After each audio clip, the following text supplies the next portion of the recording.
جی پیارے بچوں، کیسے ہیں آپ لوگ؟ ہاں جی، آج ہم لوگوں نے اخلاقیات کی بک یعنی 9th کلاس کی جماعت نہم کی جو اخلاقیات کی کتاب ہے اس کا باب نمبر 3 شروع کرنا ہے۔ ہم اس سے پہلے 2 باب جو ہیں وہ کر چکے ہیں کلاس میں۔ جی، اور ہمارا جو باب نمبر 3 ہے اس کا نام کیا ہے؟ ہمارے سبق کا نام کیا ہے؟ عبادت گاہیں، ٹھیک ہے۔ اور اس میں آج ہم سیکھیں گے کہ اس سبق میں ہم شروع کیا کریں گے۔ کوشچن ہے ہمارا، مختلف مذاہب میں عبادت کی بنیاد کیا ہے؟ ٹھیک ہے، یعنی جو دنیا کے مختلف مذہب ہیں، چاہے وہ الہامی ہیں چاہے غیر الہامی ہیں، آپ کو بتایا گیا ہے کہ مذاہب جو ہیں وہ 2 قسم کے ہوتے ہیں۔ ایک الہامی یعنی جو خدا کی طرف سے ہیں، اور غیر الہامی جو کہ انسانوں کے خود ساختہ مذاہب ہیں، ٹھیک ہے۔ تو کوشچن کیا ہے؟ مختلف مذاہب میں عبادت کی بنیاد، یعنی جب لوگ عبادت کرتے ہیں تو اس کے پیچھے ریزن کیا ہے، اس کی بنیاد کیا ہے؟ تو اس کے لیے 3 چیزیں ہیں۔ سب سے پہلی چیز تو یہ ہے کہ برتر ہستی کا تصور ہے۔ پھر عبادت کرنے کا طریقہ آ جاتا ہے کہ جب ایک کانسیپٹ ہے مائنڈ میں کسی کے لیے کہ کوئی ایک اونچی ذات ہے تو پھر عبادت کرنے کی ضرورت پڑتی ہے، اور پھر ہم جو ہے عبادت کرنے کا طریقہ جو ہے ایک اسپیسیفک طریقہ اپناتے ہیں۔ اور تیسری چیز ہے کہ عبادت کرنے کے لیے ہمیں کس چیز کی ضرورت پڑتی ہے؟ عبادت گاہوں کی ضرورت پڑتی ہے۔ جی، تو سب سے پہلی چیز جو ہے وہ ہم کیا دیکھیں گے؟ برتر ہستی کا تصور، ٹھیک ہے۔ اب جب انسان جو ہے وہ کسی سے کچھ مانگنا چاہتا ہے اور وہ مانگتا اسی سے ہی ہے جس کا اس کو پتہ ہے کہ یہ مجھے دے سکتا ہے، ٹھیک ہے نا۔ تو ہم اپنی تمام تر ضرورتیں جو ہیں وہ ہم خدا کے آگے رکھتے ہیں، کیونکہ ہمیں پتہ ہے کہ وہی سننے والا ہے، وہی سنے گا، وہی اس کا حل نکالے گا ہمارے مسئلوں کا، ہماری ضرورتوں کو پورا کرے گا۔ اور صرف ہم خدا سے جو دعا ہے وہ یا عبادت کرتے ہیں یا خدا سے صرف مانگتے ہی نہیں ہیں، بلکہ ہم جب ہمیں خدا کچھ عطا کرتا ہے، ہماری کوئی ضرورت پوری ہوتی ہے، ہماری کوئی خواہش پوری ہوتی ہے، تو ہم تب بھی جو ہے وہ خدا کا شکر ادا کرتے ہیں۔ اور کس طریقے سے کرتے ہیں؟ عبادت کر کے، مختلف طریقوں سے۔ ہر مذہب کا ایک اپنا خاص قسم کا طریقہ کار ہے عبادت کرنے کا۔ اب جیسے الہامی مذاہب ہیں تو وہ بھی ایک برتر ہستی کو، ایک اعلیٰ ہستی ان کے مائنڈ میں ہے، ٹھیک ہے۔ الہامی مذاہب جو ہیں ان کے لیے خدا ایک بہت بڑی ہستی ہے، اور وہ دنیا میں موجود ہے، ہر جگہ پہ ہے، اور ہر ضرورت پوری کر رہا ہے، ہر مسئلے کو حل کر رہا ہے، اور ہر وقت وہ ہمیں کیا کر رہا ہے؟ دیکھ رہا ہے۔ سیم اسی طرح جو غیر الہامی مذاہب ہیں ان کا بھی ایک کانسیپٹ ہے، یعنی وہ اپنے اسی پیشوا کو، اپنے اسی لیڈر کو، چاہے وہ انسان تھا لیکن اس کی کچھ خوبیوں کی بنا پر، اس کی کچھ پاورز کی بنا پر جو ہے وہ اس کو مانتے ہیں، اور ان کے لیے وہ بہت اعلیٰ ہستی ہے، ٹھیک ہے۔ تو ان کا یہ کانسیپٹ ہے کہ جس کی وہ عبادت کر رہے ہیں وہ سب سے کیا ہے؟ سب سے الگ ہے، سب سے زیادہ پاورفل ہے، سب سے زیادہ طاقت رکھنے والا ہے، ٹھیک ہے۔ چاہے وہ الہامی مذاہب ہیں چاہے غیر الہامی مذاہب ہیں، لیکن اس کے پیچھے کانسیپٹ کیا ہے کہ جس ہستی کے آگے وہ جھک رہے ہیں، جس ہستی کی عبادت کر رہے ہیں، وہ ہستی کیا ہے؟ برتر ہے، اعلیٰ ہے، سب سے اوپر ہے، اس کے پاس پاور ہے، ٹھیک ہے۔ دوسری چیز آتی ہے کہ جب ہمارا ایک کانسیپٹ ہو جاتا ہے کہ ایک اونچی ذات ہے موجود جو ہماری ضرورتوں کو پورا کرے گی، ہمارا خیال کرے گی، تو اس کے بعد ضرورت پیش آتی ہے عبادت کرنے کی، اور عبادت کرنے کا پھر ایک خاص طریقہ ہوتا ہے۔ مذاہب چاہے الہامی ہیں چاہے غیر الہامی ہیں، لیکن ہر جو مذہب ہے، ہر مذہب کے لوگوں کا طریقہ کار ہے۔ کوئی گیت گا کر خدا کی عبادت کرتا ہے، ہندو مذہب میں ڈانس کرنا جو ہے وہ عبادت کا حصہ ہے، ٹھیک ہے۔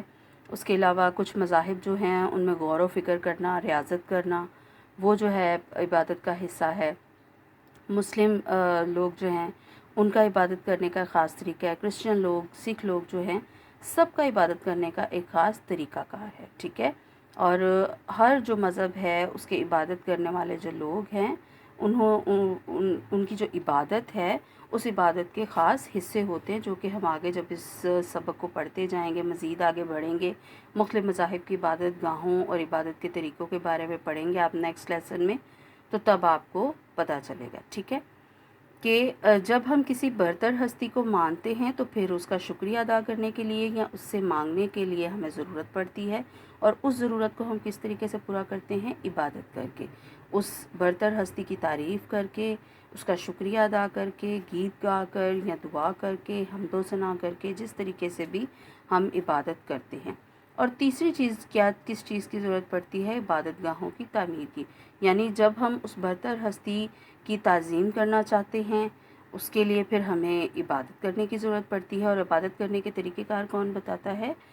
عبادت کرنے کے طریقے جو ہے وہ اس مذہب کے جو رہنما ہوتے ہیں، یعنی اگر الہامی مذاہب ہیں تو ان میں خدا کی طرف سے بھیجے ہوئے جو پیغمبر ہیں، جو رسول ہیں، یا خدا کے بھیجے ہوئے جو نیک بندے ہیں، انہوں نے اپنی قوم کو، اپنے لوگوں کو، اپنے فالورز کو جو ہے وہ خاص طریقہ کار بتائے کہ انہیں عبادت کرنی کیسے ہے، کیا طریقہ اپنانا چاہیے۔ اور اگر غیر الہامی مذاہب بھی ہیں تو وہ بھی اپنے رہنما، اپنے پیشوا یا اپنا جس کو وہ لیڈر مانتے ہیں، جس کو وہ ہیرو مانتے ہیں، جس کو وہ برتر ہستی سمجھتے ہیں، اس کو جو ہے وہ اس کے بتائے ہوئے طریقے کے مطابق عبادت کرتے ہیں۔ اور جب عبادت کرنی ہے تو ڈیفینیٹلی ہمیں خاص جگہ کی ضرورت پڑتی ہے، ٹھیک ہے نا؟ جب ہم نے کسی کے ساتھ بات کرنی ہے سیپریٹلی، یا ہم نے اس کا تھینک یو کرنا ہے، یا ہم نے اس سے کوئی اپنی ڈیمانڈ اس کے سامنے رکھنی ہے، تو ظاہری بات ہے ہم چلتے پھرتے تو یہ کام نہیں کریں گے نا۔